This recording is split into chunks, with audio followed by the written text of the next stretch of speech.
নিউজিল্যান্ডের বিরুদ্ধে ওডিআই সিরিজের টিম অ্যানাউন্স করলো ইন্ডিয়া। দলে ক্যাপ্টেন এবং vice captain return. Shubman Gill এবং শ্রেয়স আয়ার দলে রিটার্ন করেছে, কিন্তু শ্রেয়স আয়ারকে নিয়ে এখনও পুরো নিশ্চিত নয়, তাই তার এখানে স্টার মার্ক দিয়ে রেখেছে।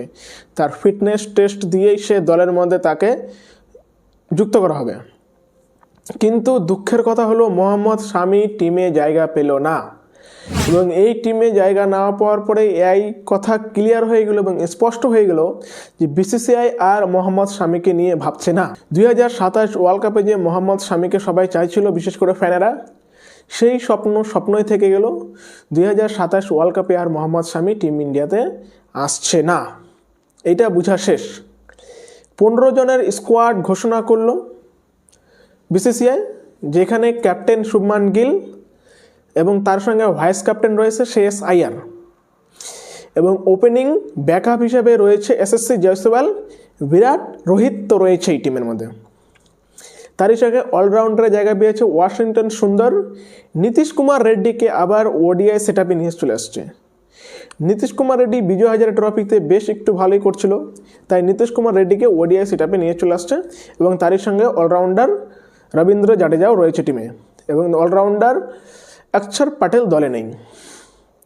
এবার বলারের কথা যদি বলি, বলারে মোহাম্মদ সিরাজ ব্যাক করেছে ওডিআই সেট আপে, এবং তারই সঙ্গে হর্ষিত রানা এবং রয়েছে অর্শদীপ সিং, কুলদীপ যাদব এবং প্রসিদ্ধ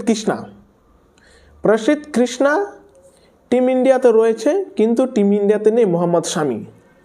যেই মোহাম্মদ শামির 10%ও নেই প্রসিদ্ধ কৃষ্ণার কাছে। প্রসিদ্ধ কৃষ্ণা, হর্ষিত রানা দুজনেই রয়েছে, কিন্তু মোহাম্মদ শামি নেই।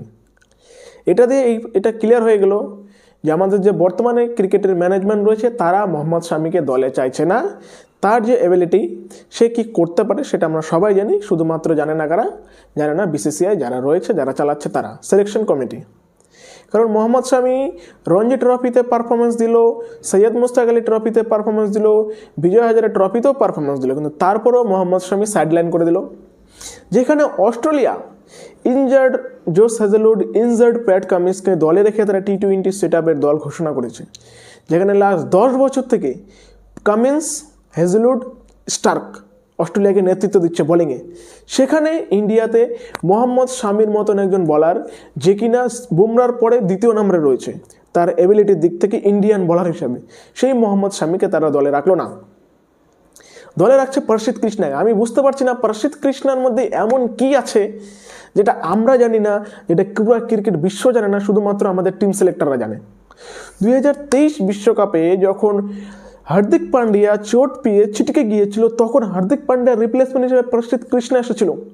জাস্ট একবার ইমাজিন করো, এই প্রসিদ্ধ কৃষ্ণা, যে কিনা আমার মনে হয় মাঝে মাঝে যে হর্ষিত রানাকে ভালো দেখানোর জন্য প্রসিদ্ধ কৃষ্ণাকে দলে রাখা হচ্ছে। মানে দুইজন ভালো স্টুডেন্টের মধ্যে একজন যে অঙ্ক একটু ভালো পারে সেই ভালো স্টুডেন্ট হয়ে গেলো, দুজন ভালো স্টুডেন্টের মধ্যে। ঠিক সেম টু সেমই মনে হচ্ছে এই কাজটা এবার বিসিসিআই করছে। তা না, হর্ষিত রানা মানা যায়, সে তার কাছে পেস রয়েছে, সে নতুন এখনো শিখছে, তাকে গ্রুম করতেছে ইন্ডিয়া, কিন্তু প্রসিদ্ধ কৃষ্ণা কিসের জন্য? ওয়াই? প্রসিদ্ধ কৃষ্ণা কোন মেরিটে? সে তো পারফরমেন্স ঘরেলু ক্রিকেটেও সে পারফরমেন্স দিচ্ছে না, না সে রঞ্জি ট্রফিতে পারফরমেন্স দিচ্ছে, না সে সৈয়দ মুস্তাক আলী ট্রফিতে পারফরমেন্স দিল, না সে বিজয় হাজার ট্রফিতে পারফরমেন্স দিচ্ছে, তারপরেও তাকে টিমে রাখছি আমরা। যেখানে মোহাম্মদ শামিকে চান্স দিচ্ছি না আমরা, যেখানে আমরা আকাশদীপকে চান্স দিচ্ছি না, সেখানে প্রসিদ্ধ কৃষ্ণা কী করছে? সত্যিকারে এটা অ্যাজ এ ক্রিকেটার প্রেমী হিসেবে মাঝে মাঝে মনে হয় আমাদের দেশের যে সিলেকশন কমিটিরা যারা সিলেকশন করে, সত্যিকারে ম্যারিটের বেসে সিলেকশনটা করে তো, নাকি এদের পিছনে যে তাদের একটু তারিফ করে দেয়, বা যে এদের পিছনে কোনো কারণ নিয়ে তারা সিলেকশনটা করে, বুঝতে পারছি না। দলে 14টা প্লেয়ার ঠিক ছিল, শুধুমাত্র একটা প্লেয়ার আমরা চাচ্ছিলাম, সেটা হচ্ছে মোহাম্মদ শামিকে।